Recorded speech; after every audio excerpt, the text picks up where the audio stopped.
angin segar untuk para ayah bunda, orang tua. Andi Rahmatika Dewi resmikan Sunny Kids Terapi Anak Berbasis Alam di Makassar. Sunny Kids Makassar, pusat terapi dan tumbuh kembang anak berbasis alam, resmi dibuka di Jalan Metro Tanjung Bunga pada Jumat 23 Januari 2026. Peresmian ditandai dengan prosesi pengguntingan pita oleh Wakil Wali Kota Makassar, Aliyah Mustika Ilham, bersama Ketua DPRD Provinsi Sulawesi Selatan, Andi Rahmatika Dewi. Kegiatan ini menjadi tonggak penting karena Sunny Kids dikenal sebagai pusat terapi dan tumbuh kembang anak dengan konsep outdoor pertama di kawasan tersebut.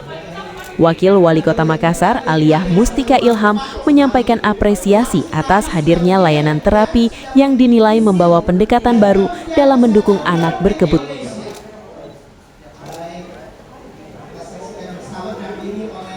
Download Tribun X sekarang, menghadirkan lokal menjadi Indonesia.